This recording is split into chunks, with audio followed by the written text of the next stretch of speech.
saya Kosmas Goratriasworo, saya dokter spesialis bedah digestif di Rumah Sakit Premier Jatinegara. Berbicara mengenai kondisi gawat darurat abdomen, berarti kita membicarakan mengenai akut abdomen atau dalam bahasa Indonesia adalah nyeri abdomen akut atau nyeri perut akut.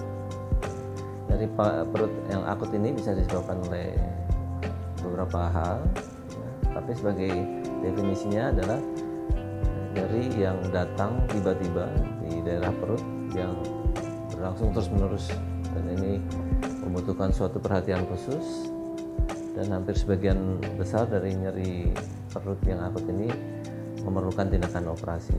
Adapun penyebab dari nyeri abdomen akut ini ada beberapa hal, bisa infeksi, bisa inflamasi, atau adanya gangguan suplai pembuluh darah ke daerah usus dan sekitarnya, atau juga disebabkan oleh adanya sumbatan di usus. Adapun contoh dari penyakit ini misalnya adalah appendicitis, atau orang kenal sebagai penyakit usus buntu. Ya, atau penyakit lain adalah kolesistitis atau kolelithiasis atau batu empedu, di mana nyerinya bersifat kolik.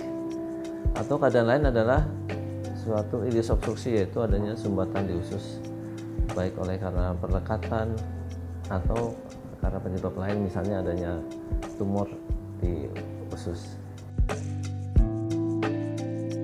Untuk menangani penyakit akut abdomen ini tentu saja ada beberapa hal yang menjadi poin, yaitu pertama adalah diagnostik. Kita harus mengetahui kira-kira apa penyebab akut abdomen tersebut. Setelah diagnostik, tentu saja hal kedua yang sangat penting juga adalah keadaan umumnya yang harus diperbaiki, karena biasanya pasien dengan kegawatan abdomen ini atau kegawatan perut ini datang dalam kondisi yang tidak optimal, sehingga kita harus perbaiki dulu keadaan umumnya.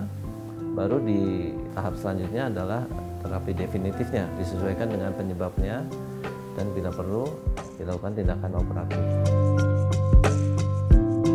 Kita harus membedakan apakah nyeri ini kira-kira akan membahayakan atau suatu keadaan yang tidak membahayakan. Ada yang mendefinisikan bahwa nyeri abdomen akut ini adalah nyeri yang berlangsung terus-menerus 6 jam atau lebih. Ya. Sebagai orang awam mungkin di rumah kita bisa perhatikan, kadang-kadang kalau nyeri perut biasanya pasien akan berusaha mengobati dirinya sendiri terlebih dahulu, baik dengan obat-obat untuk penghilang nyeri dan sebagainya. Tetapi bila nyeri itu dirasakan terus-menerus dan tidak hilang dengan pemberian obat anti nyeri, apalagi berlangsung 6 jam atau lebih, maka pasien harus segera mengunjungi dokter. Keadaan akut abdomen ini adalah suatu keadaan yang cukup berbahaya, bahkan di dunia pun angka kematian akibat penyakit akut abdomen ini, apapun sebabnya, itu berkisar di angka 13-20%. Jadi angkanya cukup tinggi. Ya, Rumah Sakit Premier Jatinegara mempunyai semua kelengkapan tersebut di atas, baik di tingkat diagnostik, kemudian di tingkat penanganannya, sampai ke dalam hal pengobatan atau terapi definitifnya, sampai ke operasinya. Demikian informasi yang dapat saya berikan mengenai kegawat daruratan di bidang abdomen. Terima kasih dan salam sehat.